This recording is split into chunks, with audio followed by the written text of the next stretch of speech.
I remember the moment everything changed.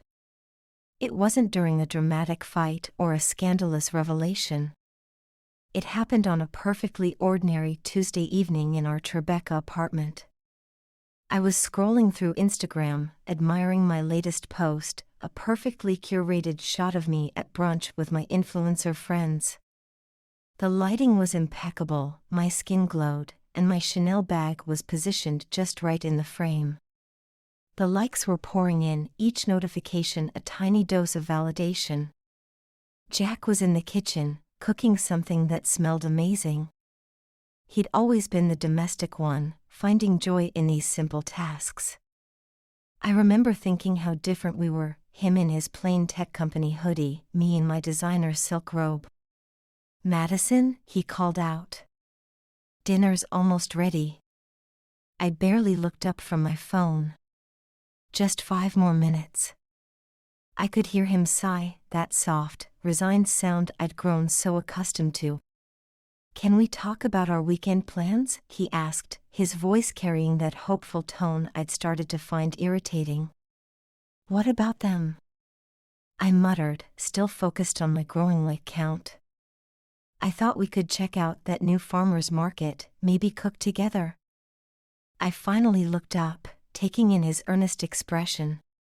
That's when it hit me, the realization that had been building for months. "Jack," I said, my voice cool and detached, "do you ever look at us and wonder if we make sense?" He froze, spatula in hand. "What do you mean?" I gestured between us, my diamond bracelet catching the light. "This. Us.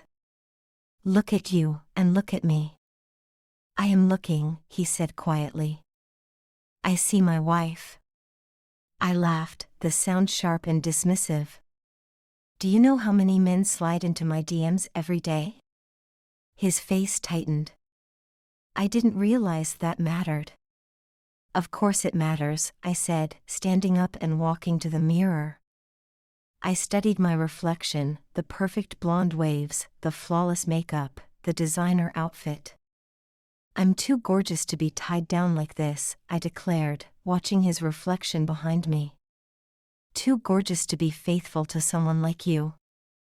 The words hung in the air, heavy and irreversible. Jack's face went through a series of emotions: shock, hurt, anger. "What did you just say?" he asked, his voice barely above a whisper. I turned to face him, feeling strangely powerful. "You heard me. Are you saying you've been unfaithful?" I shrugged, enjoying the drama of the moment. "Does it matter?" "Of course it matters." His voice rose slightly. "We're married, Madison." "Oh, please," I rolled my eyes. "Marriage is just a social construct." "Our vows meant nothing to you?" "They meant something at the time," I conceded. "But look at me, Jack." I gestured to myself again. "I'm meant for more than this." "More than what?" he asked. "More than a loving husband? A beautiful home? What exactly isn't enough?" I walked to the kitchen island, trailing my fingers along the marble surface. "You don't understand." "Do what it's like," I said. "Being this beautiful. The attention, the opportunities, the constant admiration." "You're right," he said, his voice hardening. "I don't understand. Every time I post a photo, thousands of people validate me," I continued. "CEOs, athletes, celebrities, they all want me." "And you want them," he finished, his words flat. "I deserve to explore my options," I said, trying to sound reasonable. "I'm at my peak, Jack. I can't waste these years pretending to be satisfied with this." The silence that followed was deafening. Jack turned off the stove, moved the pan off the heat. His movements were deliberate, controlled. When he finally looked at me again, his eyes were different. "Pack your bags," he said quietly. I blinked, caught off guard. "Excuse me?" If you're too gorgeous for this marriage, you're too gorgeous for this apartment. I laughed, but it sounded uncertain even to my ears. You can't kick me out. Actually, I can, he said, his voice steady. This is my apartment, remember? The prenup you were too busy to read carefully? It's very clear about infidelity. My stomach dropped. I never said I cheated. You didn't have to, he replied. Your words were enough. You're being dramatic, I tried to salvage the situation. No, Madison. For once, I'm being clear. He walked to our bedroom, returned with my Louis Vuitton suitcase. Start packing, he said. You have an hour. Or what? I challenged, though my heart was racing. Or I'll post our entire conversation on Instagram, he said calmly. Let your followers see the real Madison Blake. I felt the blood drain from my face. He wouldn't dare, would he?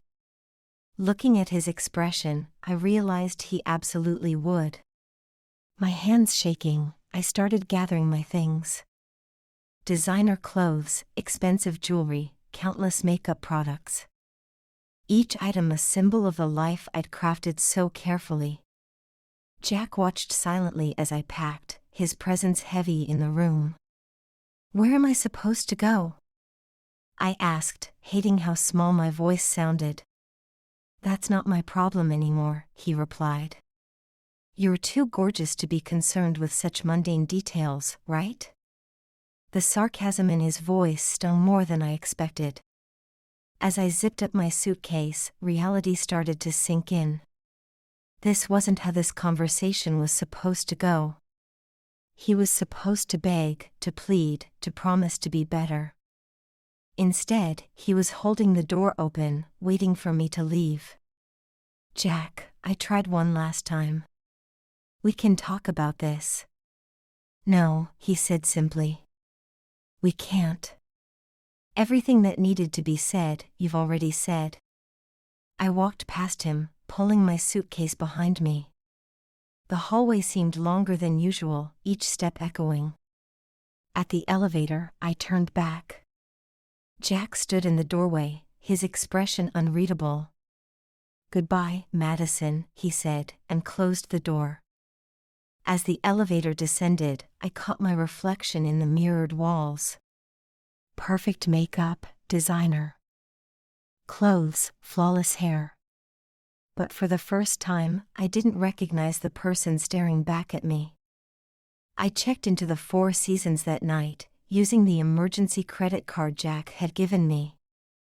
Ironic how I was using his money to escape him. The suite was beautiful, but it felt cold, impersonal. I posted a cryptic Instagram story, sometimes change is necessary for growth butterfly. The responses were immediate, my followers offering blind support. You're amazing. Smiling face with heart eyes. Whatever it is, you've got this. 2 hearts. Serving looks even in tough times. Crown. But as I lay in the luxurious hotel bed, their words felt hollow. The next morning, I woke to an email from Jack's lawyer. Divorce papers citing irreconcilable differences and infidelity. My hands trembled as I read through the documents. The prenup I'd dismissed as a formality now seemed like a weapon. I called my friend Sophia, another influencer with millions of followers. He can't do this, I said as soon as she answered. He can't just throw me out and divorce me. Actually, Sophia said carefully, he can. But I'm his wife. I protested. Madison, she paused. You told him you were too beautiful to be faithful. What was he supposed to do? I hung up, not wanting to hear more truth. My Instagram notifications were still buzzing. But now they felt like tiny needles, each one pricking my carefully constructed reality. I hired the best divorce lawyer in Manhattan, charging it to my secret credit card. Linda Ross was known for making men pay, literally and figuratively. "We'll take him for everything," she assured me during our first meeting. The apartment alimony, half his tech company shares. I nodded, feeling more confident. This was just another game, and I was good at games. But Jack was better prepared than I expected. His lawyer had documentation of everything. My secret bank account in the Caymans. The text messages with other men. The expensive gifts I'd received from admirers. Each piece of evidence was like another nail in my coffin. He's been planning this, I realized during a meeting with Linda. All those times I thought he was oblivious. He was gathering evidence, Linda confirmed. And doing a damn good job of it. I tried to maintain my image on social media. Posted photos of myself at exclusive restaurants. Shared stories about living my best life. But the cracks were starting to show. Some brands began quietly ending their partnerships. My engagement numbers dropped slightly. Nothing dramatic, but enough to notice. Enough to worry. Then came the day of our first mediation session.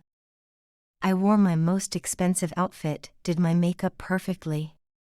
Walking into the conference room, I expected to see Jack rattled. Instead, he looked peaceful. Calm. Like he'd already moved on. It made me irrationally angry. "Mrs. Blake," his lawyer began, "would you like to explain your position?" I straightened in my chair, channeling M. Why influencer confidence? "I contributed significantly to our marriage," I stated. "My social media presence enhanced Jack's professional image. I attended his company events, networked with investors." Jack's lawyer smiled, but it wasn't friendly. "Let's talk about those company events," he said. He pulled out a file, started reading text messages. Messages I'd sent to other men during those very events. Plans to meet in hotel rooms. Arrangements for gifts and money. My face burned as he read each one. I couldn't look at Jack. Couldn't bear to see his expression. The mediation ended with me getting nothing.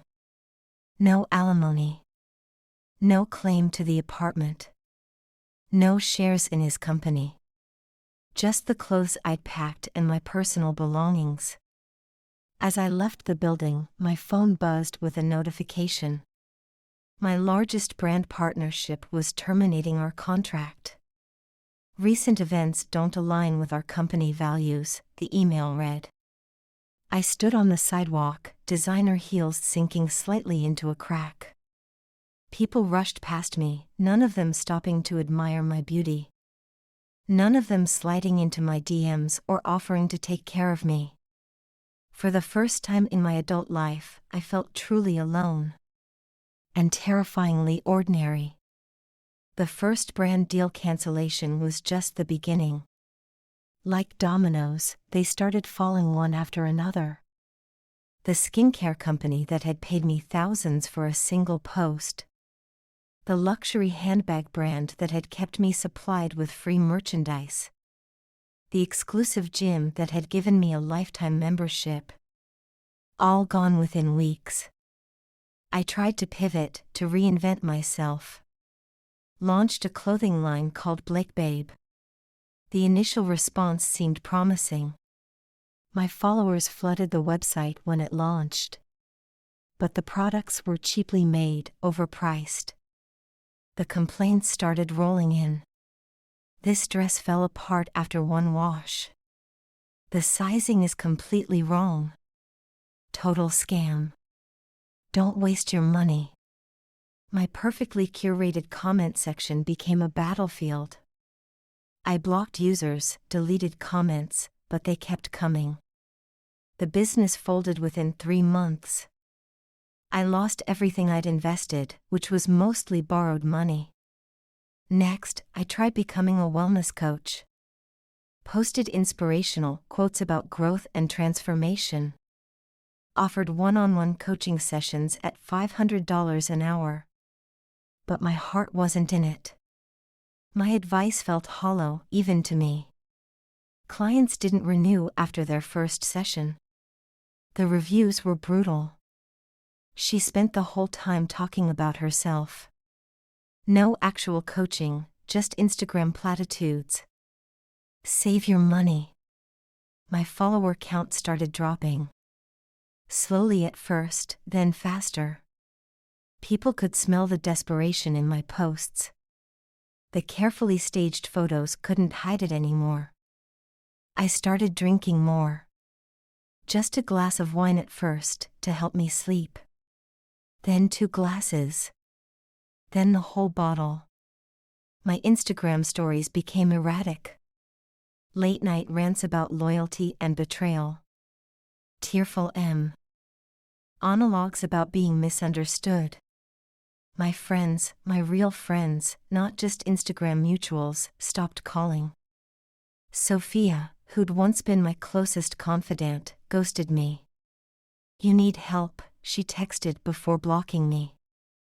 "This isn't about Jack anymore. This is about you." I ignored her, like I ignored all criticism. Started showing up at events uninvited. Made scenes at restaurants I could no longer afford. The paparazzi caught me trying to sell my designer bags. The photos went viral in the worst way. Former influencer queen sells Hermes to pay rent. The headlines were brutal. The comments were worse. I couldn't stop reading them. Each one felt like a knife twisting in my gut. Meanwhile, Jack was thriving. I stalked his LinkedIn obsessively. Watched him get promotion after promotion. His company was expanding. He was featured in tech magazines. Looking happier than ever, according to mutual friends. I heard rumors he was dating someone new. A doctor. Someone who rock climbed and ran marathons. Someone real. One night, drunk on expensive vodka I couldn't afford, I decided to watch his Instagram stories. He rarely posted, but this one caught my eye. He was at a climbing gym, laughing. A woman's voice in the background, warm and genuine. They were discussing dinner plans. Simple, domestic things. The kind of conversations we used to have. Before I decided I was too good for them, I threw my phone across the room. It cracked, spider webs spreading across the screen. Just like my life, I thought bitterly. Everything breaking apart. The next morning, I woke up on my bathroom floor. Makeup smeared, hair a mess. Stared at myself in the mirror. Really looked, for the first time in months. The perfect facade was crumbling. Dark circles under my eyes. Skin dull from too much alcohol. Lines starting to form around my mouth. I was still beautiful, objectively speaking. But something was different. The light was gone from my eyes. The confidence that had once radiated from me. Replaced by something harder, bitter. I tried to take a selfie, to post something. But every angle looked wrong. Every filter felt like a lie. I deleted the Instagram app. Sat in silence for a long time. Thinking about how I got here. About the choices I'd made. The people I'd hurt. The life I'd thrown away. My phone rang, my mother. I hadn't spoken to her in months. "Madison," she said when I answered. "This has to stop." I started crying, mascara running down my cheeks. "I don't know how," I admitted. It was the first honest thing I'd said in years. She helped me find a therapist. Not the Instagram famous kind I would have chosen before. Just a quiet, competent woman with kind eyes. Dr. Sarah Martinez listened without judgment. As I told her everything about my obsession with perfection, the constant need for validation, how I'd confused attention with love. When did you start believing your worth was only in your appearance? She asked during one session. I couldn't answer. Couldn't remember a time when I believed anything else. The therapy sessions were hard, stripping away layers of carefully constructed identity, finding the scared, insecure person underneath, the one who'd been hiding behind filters and followers. I started doing the work. Real work, not just performative self-improvement. Deleted all my social media accounts. Got a job as a receptionist at a small company. The pay was nothing like my influencer days. But it was honest work. No pretense, no performance. Just showing up, doing my job. Learning to be normal again. One morning, I was getting coffee at my local shop. No makeup, wearing Target clothes. Hair in a simple ponytail. That's when I saw him. Jack. He was in line ahead of me. Looking good, healthy. Radiating the kind of confidence that comes from within. Not the artificial kind I used to project. He saw me too. Our eyes met in the mirror behind the barista. I waited for the panic to set in. The urge to run and hide. But it didn't come. Instead, I felt calm. Ready to face whatever came next. Even if it was just awkward silence. Or deserved contempt. I had earned whatever reaction he gave me. But I wasn't going to hide anymore. Wasn't going to pretend. For the first time in my life, I was ready to be real. No matter how much it hurt. Hi Jack, I said quietly. My voice sounded different even to my own ears. Softer, more genuine. He turned, coffee in hand. Studied me for a moment. Madison, he nodded, his expression neutral. Not warm, but not cold either. Just present. Would you? I hesitated, gathering courage. Would you maybe want to sit and talk for a minute? I expected him to say no. To walk away without a second glance. I would have deserved that. But instead, he paused.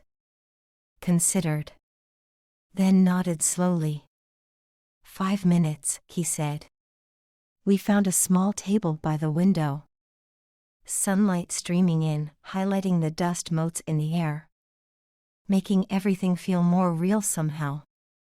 You look different, he said finally. Not an insult or a compliment. Just an observation. I feel different, I admitted. I've been doing a lot of work on myself. Therapy? I nodded. Twice a week. Good, he said simply. Silence stretched between us. Not uncomfortable, just heavy with unspoken words. I'm sorry, I finally said. The words I should have said months ago. I was horrible to you, Jack. Yes, he agreed. You were. No sugarcoating. No easy forgiveness. Just truth. I got lost, I continued. In the attention, the validation. The idea that being beautiful made me special. Made me better than everyone else. Better than you, I added softly. He took a sip of his coffee. Waited for me to continue. I'm not that person anymore, I said. Or at least, I'm trying not to be. What changed, he asked. His first real case. Tie-in. I thought about it carefully. Everything, I said finally. I lost everything. the brands, the followers, the fake friends. And in losing it all, I found myself. The real me, underneath all the filters. He nodded, understanding in his eyes. Are you happy? I asked suddenly. With your new life? A small smile touched his lips. Yes, he said simply. I am. I heard you're dating someone, I said. Surprised by how little jealousy I felt. Sarah, he confirmed. She's a pediatrician. We met at the climbing gym. I smiled, genuinely happy for him. She sounds real, I said. She is, he agreed. Another pause. I'm glad, I said, meaning it. You deserve someone real. He studied me for a moment. You're becoming real too, Madison. His words hit me hard. Brought tears to my eyes. I'm trying, I whispered. He finished his coffee. Checked his watch. I should go, he said. Sarah's waiting. I nodded, wiping my eyes. Thank you, I said. For what? For listening. For not hating me. For showing me what real strength looks like. He stood up, adjusted his jacket. Take care of yourself, Madison. Then he was gone. I sat there for a long time. Watching people pass by outside. None of them looking at me. None of them knowing who I used to be. Or who I was becoming. And for the first time. That felt okay. More than okay. It felt like freedom. Later that night, in my small apartment. No designer furniture, no marble countertops. Just simple, honest space. I opened my journal. A habit Dr. Martinez had encouraged. And wrote about the encounter. About how seeing Jack had felt. Not like an ending anymore. But like a beginning. A chance to start fresh. To be authentic. To find beauty in truth. Rather than truth in beauty. My phone buzzed. A text from my mom. Asking how I was doing. I'm good, I wrote back. Really good. And this time. I wasn't pretending. Wasn't performing. Just being. Madison Blake. Not an influencer. Not a beauty queen. Just a woman. Learning to live. Learning to love. Learning to be real. In a world that often rewards fake. And as I got ready for bed that night. No expensive skincare routine. No silk pajamas. Just clean skin and cotton clothes. I caught my reflection in the mirror. Saw the smile lines starting to form. The natural texture of my skin. The authentic light in my eyes. And for the first time in my life. I was beautiful. Not because of how I looked. But because of who I was becoming. Real. Flawed. Human. Free. And